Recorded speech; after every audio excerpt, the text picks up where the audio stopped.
ప్రభువైన యేసుక్రీస్తు నామం పేరిట మీకు అందరికీ శుభాభివందనాలు తెలియపరుస్తున్నాను.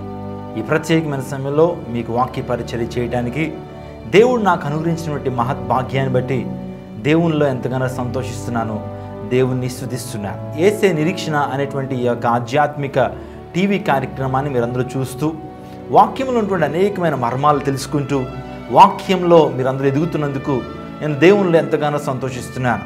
అనేక మంది కాల్స్ చేస్తూ అయ్యా మీ వర్తమానాల ద్వారా మేము ఎంతగానో దీవెన పొందుతున్నాం, మా ఆత్మకు ఎంతగానో క్షేమాన్ని కలుగు చేస్తున్నాయి, ఆధ్యాత్మిక ఉన్నతమైన స్థానానికి మమ్మల్ని తీసుకొస్తున్నాయని మీరు చెప్తున్నటువంటి సాక్ష్యాన్ని బట్టి నేను ఎంతగానో ప్రభువులో సంతోషిస్తున్నాను. ఈరోజు ఒక ప్రత్యేకమైన అంశాన్ని మీ ముందుంచడానికి ఇష్టపడుతున్నాను. ఈరోజు ప్రార్థన యొక్క ఆవశ్యకతను గురించి చాలామంది ప్రార్థన చేస్తుంటారు, కానీ కొంతమంది ప్రార్థనలే దేవుని యొక్క సన్నిధికి చేరుతున్నాయి, వారు సమాధానాలు పొందుకుంటున్నారు.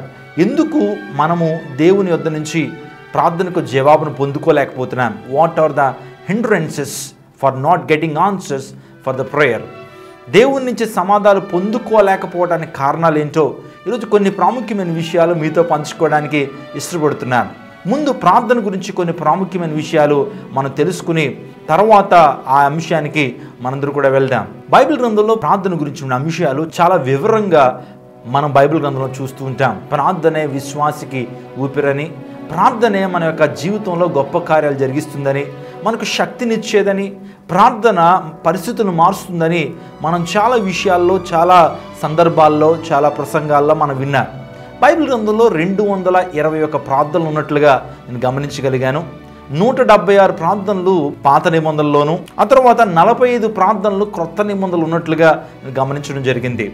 ఏమైనప్పటికీ ప్రార్థన మన జీవితాల్లో గొప్ప అనుభవాన్ని ఇస్తుంటుంది. దేవునితో మనం మాట్లాడి మన యొక్క సమస్యలు, మన యొక్క అక్కరలు, మన యొక్క కొరతలు, మనకు ఉన్నటువంటి యావత్ బాధను ప్రభుతో చెప్పడానికి ప్రార్థన ఒక మంచి సాధనంగా ఉపయోగపడుతుంది అనటంలో ఏ విధమైన సందేహం లేదు.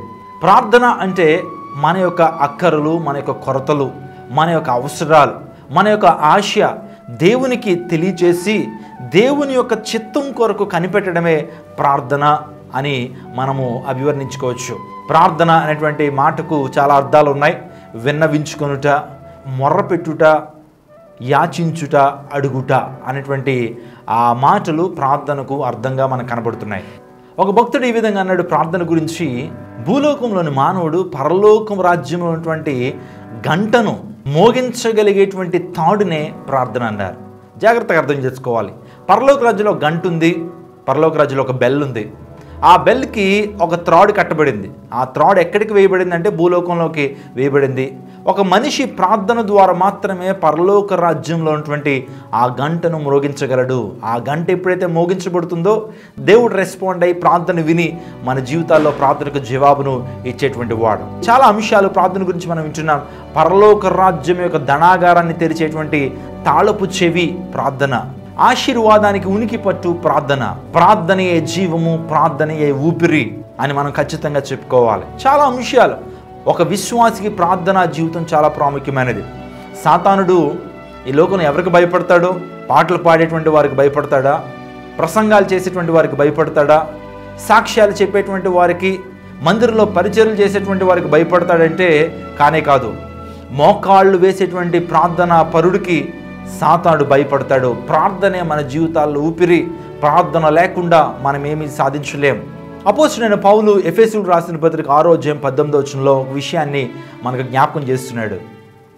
ఆత్మ వలన ప్రతి సమయమందును ప్రతి విధమైన ప్రార్థనను విజ్ఞాపనను చేయొచ్చు, ఆ విషయమైన సమస్తమైన పరిశుద్ధుల నిమిత్తమును పూర్ణమైన పట్టుదలతో విజ్ఞాపన చేయొచ్చు, మెలకుగా ఉండుడి.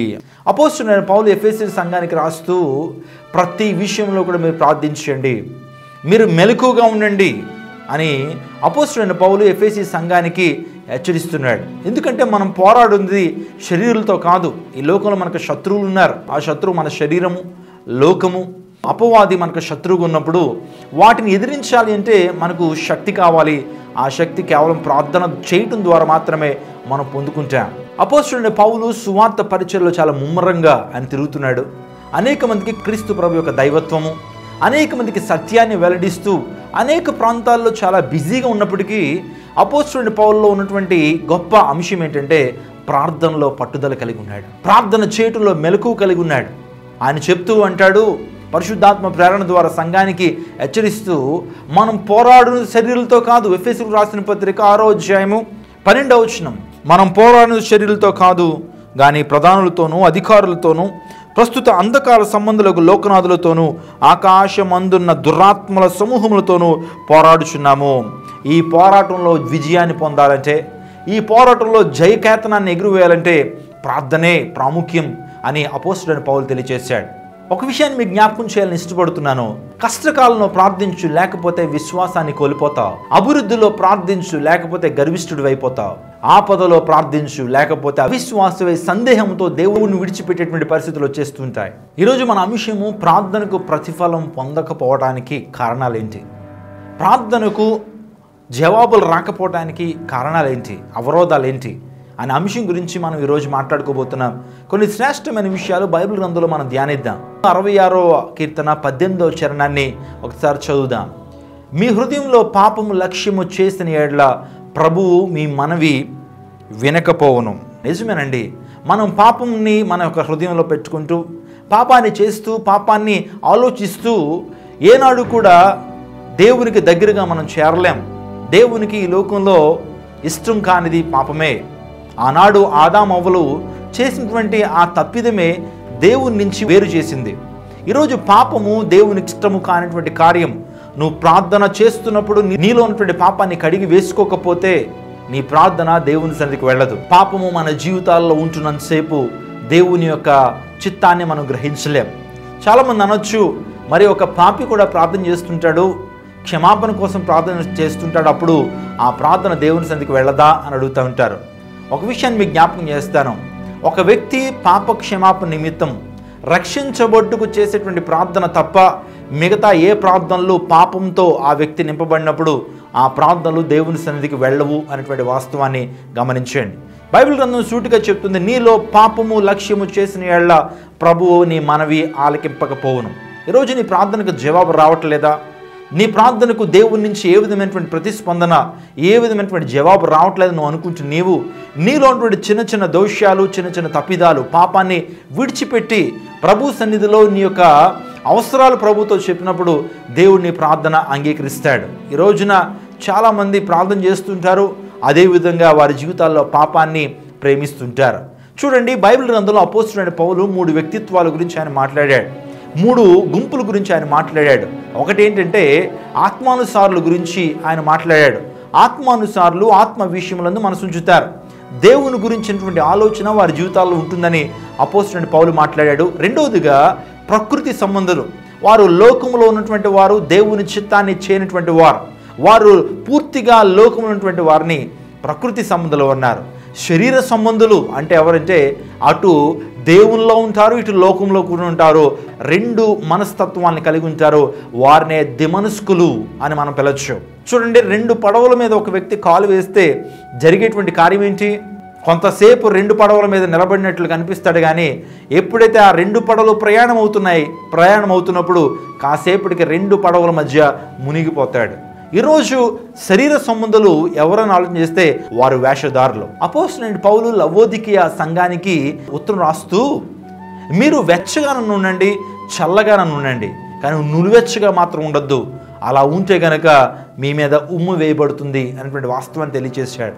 ఈరోజు మనము బ్రతుకుతున్నప్పుడు మన జీవితాల్లో దేవుని నుంచి గొప్ప శక్తిని పొందుకోవాలని ఆశపడుతున్నప్పుడు మన జీవితాల్లో దేవునికి ఇష్టకరంగా ఉందా? వెచ్చగానే ఉండు, చల్లగానే ఉండు, కానీ నులివెచ్చగా ఉండొద్దు, వేషధారులుగా ఉండొద్దు అని దేవుడు మాట్లాడుతున్నాడు.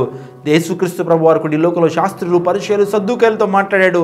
మీరు సున్నం కొట్టిన సమాధులు లాంటి వారు. సున్నం కొట్టిన సమాధులు పైకి అందంగా కనబడుతూ ఉంటాయి, ఎంతో రమ్యంగా కనబడుతూ ఉంటాయి, ఎంతో సౌందర్యంగా కనబడుతూ ఉంటాయి. మంచి పెయింట్స్ వేస్తారు, పైన మంచి డెకరేట్ చేస్తారు. కానీ ఎప్పుడైతే ఆ సమాధిని తెరిచి చూస్తే అందులో చెడిపోయినటువంటి పరిస్థితులు, దుర్గంధం కనబడుతుంటాయి. చాలామంది జీవితాలు అలా ఉన్నాయి. ప్రియ సహోదరుడా, ప్రార్థన చేస్తున్నప్పుడు నీకున్నటువంటి చిన్న చిన్న దోషాలు దేవుని సన్నిధిలో ఒప్పుకుని ప్రార్థించే నీ ప్రార్థనకు జవాబు వస్తుంది. రెండవ అంశము, మనం ఎందుకు ప్రార్థనలో విజయాన్ని పొందుకోలేకపోతున్నాం, ఎందుకు దేవుని నుంచి సమాధానం పొందుకోలేకపోతున్నామో దేవుని వాక్యం సుస్పష్టంగా మనకు తెలియజేస్తుంది. సామెతల గ్రంథము 1వ అధ్యాయము 24 నుంచి 28 వచనాలు మనం ఒకసారి చదువుదాం.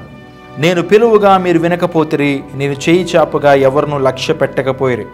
నేను చెప్పిన బోధ ఏమియు మీరు వినక త్రోసివేసితిరి, నేను గద్దింపగా లోబడకపోతిరి. కాబట్టి మీరు అపాయము కలుగునప్పుడు నేను నవ్వెదను, మీకు భయం వచ్చినప్పుడు నేను అపహాస్యము చేసేదను. భయం మీ మీదకి తుఫాను వలె వచ్చినప్పుడు, సుడిగాలి వచ్చినట్లు మీకు అపాయము కలిగినప్పుడు, మీకు కష్టమును దుఃఖమును ప్రాప్తించినప్పుడు నేను అపహాస్యము చేసేదను. అప్పుడు వారు నన్ను గురించి మొర్ర పెట్టదురు, కానీ నేను ప్రత్యుత్తరం ఈకుందును. దేవుడు ఎంత కఠినంగా మాట్లాడుతున్నాడు చూడండి. మనకు ఆయన స్వరాన్ని వినిపించుకోలేదట. ఆయన యొక్క గద్దింపులు లోబడినటువంటి వారి జీవితాల్లో దేవుడు వారు ప్రార్థన చేసినప్పుడు, ఎవరైతే దేవుని యొక్క గద్దింపుకి వినకుండా, ఎవరైతే దేవుని మాటలు లక్ష్యము చేయకుండా వారు ప్రార్థన చేస్తేనట దేవుడు అపహాస్యం చేస్తాడట, దేవుడు నవ్వుకుంటాడట వారు చేసిన ప్రార్థనకు. ప్రియ సహోదరుడా, నీ జీవితంలో ప్రార్థనకు జవాబు రావాలంటే దేవుని యొక్క మాటలకు లోబడు, దేవుని వాక్యాన్ని నీవు అనుసరించు, దేవుని వాక్యానికి విలువనివ్వి. తద్వారా నువ్వు చేసేటువంటి ప్రార్థన దేవుని సన్నిధికి వెళుతుంది అనేటువంటి వాస్తవాన్ని మీరు గమనించండి. చాలామంది క్రైస్తవులుగా పిలువబడుతున్నటువంటి వారు దేవుని వాక్యాన్ని అనుసరించకుండా, దేవుని కట్టడలు విధులు పాటించకుండా ప్రార్థన చేస్తుంటారు. వారి ప్రార్థన వృధా ప్రార్థన అవుతుంది. దేవుడు అపహాస్యం చేస్తాడట ఎవరి ప్రార్థనలకు అంటే కనుక ఆయన యొక్క గద్దింపుకు లోబడినటువంటి వారు. ఈ లోకంలో ఎక్కడ చూసినా సరే గద్దింపులకు మనుషులు లోబడట్లా. దేవుని యొక్క గద్దింపులు చాలామందికి చాలా బాధను కలుగు చేస్తున్నాయి, దేవుని మీద ఆయాసాన్ని కలుగు చేస్తున్నాయి. గద్దింపులు మన జీవితంలో నిజంగా ఉపయోగపడతాయి అనేటువంటి వాస్తవాన్ని గమనించండి. పరిశుద్ధ గ్రంథంలో గద్దింపులు ఉన్నాయి, దేవుని వాక్యంలో ప్రేమ గురించినటువంటి మాటలు ఉన్నాయి, నీతి గురించినటువంటి మాటలు ఉన్నాయి, కృపను వెల్లడి చేసేటువంటి మాటలు ఉన్నాయి. అదేవిధంగా న్యాయాన్ని గురించి చెప్పేటువంటి మాటలు, గద్దింపులు కూడా ఉన్నాయి. ఈరోజు గద్దింపులు మన జీవితాన్ని సరి చేసుకోవడానికి, గద్దింపులే మన జీవితాన్ని ముందుకు నడిపిస్తాయి అనేటువంటి వాస్తవాన్ని మీరు గమనించాలి. మూడవదిగా, దేవుడు మన ప్రార్థన ఎందుకు అంగీకరించట్లేదు, ప్రార్థనకు అవరోధాలు ఏంటని ఆలోచన చేస్తే యాకోబు పత్రిక 4వ అధ్యాయము 3వ వచనం, మీరు అడిగినను మీ భోగముల నిమిత్తం వినియోగించుటకై దురుద్దేశంతో అడుగుదురు కనుక మీకేమీ దొరకట్లేదు. ఇక్కడ దేవుడు సూటిగా మాట్లాడుతున్నాడు. ఎందుకు మన ప్రార్థనకి జవాబు రావట్లేదు, ఎందుకు మన ప్రార్థన దేవుని సన్నిధికి వెళ్ళట్లేదంటే, మీరు ప్రార్థన చేస్తున్నప్పుడు దురుద్దేశంతో అడుగుతున్నారు, మీ ఇంటెన్షన్స్ బాగాలేదు, మీరు దురుద్దేశంతో అడుగుతున్నారు కాబట్టి మీకు నేను సమాధానం ఇవ్వట్లేదు అని దేవాదేవుడు మాట్లాడుతున్నాడు. చూడండి, మన ప్రార్థనలో దురుద్దేశం ఉండటానికి వీల్లేదు. మన ప్రార్థన ఎదుటి వ్యక్తిని బాధించేటువంటి ప్రార్థన మనం చేయడానికి వీల్లేదు. మన ప్రార్థనలో దురుద్దేశం ఉండటానికి వీల్లేదు. చూడండి, చాలామంది దురుద్దేశంతో ప్రార్థన చేస్తుంటారు. ప్రభువా, పలానా వ్యక్తిని నాశనం చేయి, అది దురుద్దేశం కాదా? దేవుడు చెప్పాడు, నిన్ను వల్ల నీ పొరుగువాన్ని ప్రేమించు, నీ శత్రువుని కూడా ప్రేమించు అని దేవుడు చెప్తున్నాడు. ఒక వ్యక్తి నాశనం కోసం చేసేటువంటి ప్రార్థన అది దేవుని దృష్టికి వెళ్ళదు అనేటువంటి వాస్తవాన్ని మీరు గమనించండి. దురుద్దేశంతో మనం ప్రార్థన చేయడానికి వీల్లేదు. చాలామంది వ్యభిచార తలంపులు కలిగి ఉంచు ప్రార్థనలో మొరపెడుతుంటారు. చాలామంది యవనస్తులు ప్రార్థన చేస్తుంటారు, పలానా అమ్మాయిని నేను ప్రేమించాను, ఆ అమ్మాయితో నాకు వివాహం జరిగేలా ప్రార్థన చేయండి అని అంటూ ఉంటారు. అది నిజంగా దేవుని చిత్తానుసారం అయితే పర్వాలేదు, కానీ దురుద్దేశంతో చేసేటువంటి ప్రార్థనలు, ఎదుటి వ్యక్తికి నాశనం కలిగి చేసేటువంటి ప్రార్థనలు దేవుని దృష్టికి చేరవు అని దేవుని సేవకుడిగా మీకు తెలియజేస్తున్నాడు. దేవుడు చెప్తున్నాడు, మీరు దురుద్దేశంతో అడుగుతున్నారు, అందును బట్టి మీకు సమాధానాన్ని మీరు పొందుకోలేకపోతున్నారు అని దేవుడు మాట్లాడుతున్నాడు. ప్రార్థనలో మన దురుద్దేశాలు ఉండటానికి వీల్లేదు. మన ప్రార్థన అనేక మంది క్షేమాన్ని కోరాలి, మన ప్రార్థన అనేక ఆత్మల సంపాదన కొరకైనటువంటి ప్రార్థన మనం చేయాలి. దురుద్దేశంతో చేసిన ప్రార్థనలు దేవుని సన్నిధికి వెళ్ళవు అన్నటువంటి వాస్తవాన్ని మీరు గమనించండి. ఆ తర్వాత 4వది ఇంకొక మాటను మీకు జ్ఞాపకం చేస్తాను. మలాకీ గ్రంథము 3వ అధ్యాయము 8 నుంచి 10 వచనాలు. మానవుడు దేవుని ఎదుట దొంగిలిన, అయితే మీరు నా యొద్ద దొంగిలితిరి, దేని విషయంలో మేము మీ యొద్ద దొంగిలితమని మీరందరూ 10వ భాగమును ప్రతిష్టార్పణను ఇయ్యక దొంగిలితిరి. ఈ జనులందరూ నా యొద్ద దొంగిలిచునే ఉన్నారు, మీరు శాపగ్రస్తులై ఉన్నారు. నా మందిరంలో ఆహారం ఉన్నట్లు 10వ భాగం అంతయు మీరు నా మందిరపు నిధిలోకి తీసుకురండి. దీన్ని చేసి మీరు నన్ను శోధించిన యెడల నేను ఆకాశపు వాకిండ్లను విప్పి పట్టజాలంత విస్తారముగా దీవెనలు కుమ్మరించేదని సైన్యములకు అధిపతి యెహోవా సెలవిచ్చుచున్నాడు. చూడండి, ఈరోజు దేవుడు అంటున్నారు, మీరు దొంగిలించారన్నారు. అప్పుడు ప్రజలందరూ అడుగుతారు, ఏ విషయంలో మేము దొంగిలించాం అంటే దేవుడు మాట్లాడుతున్నాడు, మీరు 10వ భాగంలోనూ ప్రతిష్టార్పణలోనూ దేవునికి ఇవ్వాల్సినటువంటి భాగాన్ని ఇవ్వకుండా మీరు దొంగిలించారు. ఈరోజు దేవునికి ఇవ్వాల్సిన భాగాన్ని మనం ఇవ్వకపోతే మనం కూడా దొంగలమే. దేవుడు అంటున్నాడు, మీరు దొంగలే. ఎందుకంటే మీరు 10వ భాగాన్ని దొంగిలిస్తున్నారు, ప్రతిష్టార్పణను దొంగిలిస్తున్నారు, దేవునికి ఇవ్వాల్సినటువంటి సమయాన్ని దొంగిలిస్తున్నారు, దేవునికి ఇవ్వాల్సినటువంటి ఆ యొక్క తలాంతులను ఇవ్వటంలో మీరు సరైనటువంటి దృక్పథంలో లేరు. అందును బట్టి మీరు దొంగలే. ఈరోజు దేవుడు మాట్లాడుతున్నాడు, దేవుని భాగాన్ని మనం దేవునికి ఇవ్వాలి. ఈరోజు మన జీవితాల్లో 3 ప్రధానమైనటువంటి అంశాల్లో మనం దేవునికి నమ్మకంగా ఉండాలి. దేవుడు మనకు సమయాన్ని అనుగ్రహించాడు, ఆ సమయాన్ని తిరిగి దేవునికి ఇవ్వాలి. దేవుని కార్యాల కొరకు మనం దేవుని సందులో సమయాన్ని గడపడం కోసం దేవునికి తిరిగి సమయాన్ని మనం అనుగ్రహించాలి. మనం దేవునికి సమయాన్ని మనం సమర్పించాలి. చాలామంది యవనస్తులు, అన్న మాకు సమయం లేదన్న దేవుని కార్యాలంటే. సహోదరుడా, మీటింగ్స్ జరుగుతున్నాయి, దేవుని కార్యకలాపాలు, దేవుని సభలు జరుగుతున్నాయి, నీ సమయాన్ని ఇవ్వి అంటే యవనస్తులు ఈరోజు ఏమంటున్నారు తెలుసా? అన్న మాకు అన్నిటికీ సమయం ఉంది, కానీ దేవుని యొక్క సన్నిధిలో సమయం గడపడానికి సమయం లేదు. యవనస్తుడికి పబ్బుల్లోనూ, క్లబ్బుల్లోనూ, సినిమా హాల్స్లోనూ, ఆ తర్వాత ఫ్రెండ్స్తో మాట్లాడడానికి, పిచ్చాపాటి మాట్లాడుకోవడానికి నీకు సమయం ఉంటుంది, కానీ దేవుని కొరకు సమయం ఉండట్లా, దేవుని కార్యాలంటే సమయం ఉండట్లా. ఈరోజు మందిరాల్లో యవనస్తులు కనిపించట్లేదు. ఎందుకంటే వారికి లోకం బహుగా వారిని ఆకర్షిస్తుంది. లోకాశలు బహుగా ఆకర్షించడం ద్వారా దేవుని సన్నిధి వారికి ఇష్టం ఉండట్లేదు. ప్రియ సహోదరుడా, సమయం ఇచ్చిన దేవునికే సమయం లేదని చెప్పొద్దు. నీ సమయము దేవుని చేతిలో ఉంది, అది ఆగిపోతే మనం ఏం చేయలేం. మనకైతే వాచ్లు మన చేతుల్లో ఉన్నాయి, కానీ మన వాచ్ అయితే దేవుని చేతిలో ఉంది. దేవుడే కనుక ఒక్కసారి నీ సమయాన్ని ఆపేద్దాం అనుకుంటే మనం ఈ లోకంలో ఏది చేయలేం. మిత్రమా, ఈ విషయాన్ని గమనించు. సమయం ఇచ్చిన దేవునికి సమయం లేదని చెప్పొద్దు. రెండోదిగా, దేవుడు మనకు తలాంతులు ఇచ్చాడు, ఆ తలాంతులు దేవుని కోసం వినియోగించాలి. నీ తలాంతులు లోకం కోసం వినియోగిస్తున్నావా? నీకున్నటువంటి తలాంతులు లోక సంబంధంగా అనేక మంది చెడిపోవడానికి వాడుతున్నావా? ఈరోజు దేవుని కోసం వాడు. ప్రియ సహోదరుడా, ఈ వాక్యాన్ని వింటున్న నీవు, దేవుడు నీకు పాటలు పాడేటువంటి వరాన్ని ఇచ్చాడా? దేవుని పాటలు పాడు, సినిమా పాటలు కాదు. దేవుడు నీకు మ్యూజికల్ ఇన్స్ట్రుమెంట్స్ వాయించేటువంటి తలాంతులు ఇచ్చాడా? ఆ మ్యూజికల్ ఇన్స్ట్రుమెంట్స్ దేవుని కొరకు వాడు, కానీ సినిమా పాటల కోసం, అశ్లీలమైనటువంటి పాటల కోసం దాన్ని వినియోగించొద్దు అని ప్రభు సేవకుడిగా మీకు తెలియజేస్తున్నాను. ఈ రోజున చాలామంది అటు సినిమా పాటలకి వారు తలాంతులు ఉపయోగిస్తుంటారు, ఇటు దేవుని కార్యాలు కూడా వారు తలాంతులు ఉపయోగిస్తుంటారు. ఎంత విచారకరమో ఆలోచించండి. ప్రియ సహోదరుడా, నీ తలాంతులు నీ దేవునికే వినియోగించాలనేటువంటి వాస్తవాన్ని గమనించండి. మూడోదిగా, దేవుడు మనకు ట్రెజర్స్ ఇచ్చాడు, ధనాన్ని ఇచ్చాడు. ఆ ధనాన్ని కూడా దేవుని యొక్క సేవ కొరకు నువ్వు వినియోగించాలి. అప్పుడే నీ జీవితాలు ఆశీర్వాదకరంగా ఉంటాయి. అప్పుడే నీ జీవితంలో ప్రభువుని నువ్వు సంతోషపెట్టేటువంటి వ్యక్తిగా నువ్వు ఉంటావు. ధనము నీకు ఎలా వస్తుంది అంటే, దేవుడే కనుక నీకు ఆరోగ్యం ఇవ్వకపోతే, దేవుడే నీకు జ్ఞానం ఇవ్వకపోతే, దేవుడే నీ సమయాన్ని పొడిగించకపోతే ధనాన్ని ఏ విధంగా సంపాదించగలుగుతావు? ఆ ధనాన్ని దేవుని యొక్క రాజ్య విస్తరణ కోసం వినియోగిస్తున్నావా? దేవుని యొక్క రాజ్య సువార్త ఎవరైతే ప్రకటిస్తున్నారో, దేవుని వాక్యాన్ని ఉన్నతున్నట్లుగా ఎవరైతే ప్రకటిస్తున్నారో వారికి నీ ధనాన్ని ఇవ్వటం ద్వారా దేవుని కార్యాలు జరుగుతాయి అనేటువంటి వాస్తవాన్ని మీరు గమనించండి. ఈ 3 చేసి దేవుని నువ్వు శోధించినప్పుడు ఆకాశ వాకిళ్లను తెరిచి పట్టజాలనటువంటి ఆశీర్వాదాన్ని నీ మీద కురిపిస్తాడు అని మలాకీ గ్రంథం 3వ అధ్యాయంలో రాయబడింది. ప్రియ సహోదరుడా, ఈరోజు నువ్వు దొంగలించేటువంటి వ్యక్తిగా ఉండటానికి వీల్లేదు. దేవునికి ఇచ్చేటువంటి సమయాన్ని దేవునికి, నీ తలాంతుల విషయంలో నమ్మకంగా ఉండు, నీ ధనం విషయంలో నమ్మకం ఉండు. తద్వారా దేవుడిని ఆశీర్వదిస్తాడు, అనేక మందికి ఆశీర్వాద కారకంగా చేస్తాడు. 4 అంశాలు మీతో చెప్పాను. ప్రార్థనకు అవరోధాలు. ఈ అవరోధాలు నువ్వు అధిగమించాలి అంటే, నీ ప్రార్థన దేవుని దృష్టికి ధూపంగా చేరాలంటే వీటిని అధిగమించు. ఈ విషయంలో ప్రార్థించు. ప్రభా, నాలో పాపం ఉంటే నువ్వు నా ప్రార్థన విన్నన్నావు. ఈరోజు నువ్వు పాపిగా ఉన్నట్లయితే, చిన్న చిన్న పాపాలు సులువుగా చిక్కులు పెట్టే పాపం నీలో ఏలుబడి చేస్తున్నట్లయితే దేవుని సన్నిధికి వెళ్ళి మోకరించు. నేను ఎవరిని బ్లేమ్ చేయట్లేదు, ఎవరిని కూడా నేను నిందించట్లేదు. దేవుని ప్రతినిధిగా నీకు ఒక సొల్యూషన్ ఇస్తున్నాను. నీ ప్రార్థన దేవుని దృష్టికి ధూపంగా వెళ్ళాలి అంటే ఆ పాపాన్ని విడిచిపెట్టి ప్రియ సహోదరుడా, ఎటువంటి పాపమైనా సరే దేవుడిని క్షమించడానికి ఆయన సమర్థుడు. తూర్పు నుండి పడమరకు ఎంత దూరమో మన అతిక్రమం అంత దూరపరిచి ఉన్నాడు అనే వాస్తవాన్ని దేవుడు తెలియజేస్తున్నాడు. మన యొక్క పాపాన్ని సముద్రపు అగాధంలో వేస్తానని దేవుడు వాగ్దానం చేస్తున్నాడు. ఆయన క్షమించేటువంటి దేవుడు, ఎందుకంటే ఆయన పాపములను క్షమించడానికి ఆయనకు అధికారం. He has an authority to cleanse your sins, he has an authority to forgive your sins. నీ పాపాలు క్షమించేటువంటి శక్తి, నీ పాపాలు క్షమించేటువంటి అధికారం యేసుక్రీస్తు ప్రభు ఉంది. కాబట్టి ఈరోజు ఆయన సన్నిధికి వచ్చి నీ పాపాన్ని ఒప్పుకో ప్రియ సహోదరుడా. తద్వారా ప్రార్థించి నీ ఏ అవసరం ఉందో ఆ అవసరాన్ని దేవుడు తీర్చడానికి ఆయన ఇష్టపడుతున్నాడు. ఆలోచన చేయండి.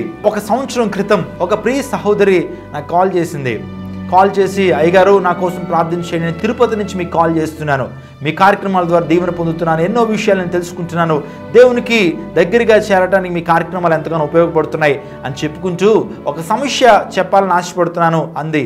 ఏంటమ్మా సమస్య అన్నప్పుడు, నా కుమారుడు ఉన్నాడండి, నా కుమారుడికి మెడ మీద ఒక గడ్డ వచ్చింది, ఆ గడ్డ గురించి మీరు ప్రార్థన చేయండి. డాక్టర్ దగ్గరికి వెళ్తే అన్ని పరీక్షలు చేసి అది క్యాన్సర్ అని అనుకుంటున్నారు. చివరిగా బయాప్సీకి పంపించారు. అంటే ఆఖరిగా క్యాన్సరో కాదో తెలియచేసేటువంటి ఆ పరీక్షకు బయాప్సీకి పంపించారండి. ప్రార్థన చేయండి పాస్టర్ గారు, చాలా బాధపడుతున్నాడు, చిన్న పిల్లవాడండి, బాధను తట్టుకోలేకపోతున్నాడు, ప్రార్థన చేయండి అని ఆమె నన్ను ప్రార్థన అవసరం అడిగింది. నేను అడిగాను, అమ్మా మీ జీవితంలో మీరు ఏం చేస్తుంటారని అడిగాను. ఆమె చెప్పింది, హాస్పిటల్లో నేను స్టాఫ్ నర్స్గా పనిచేస్తానండి అని చెప్పింది.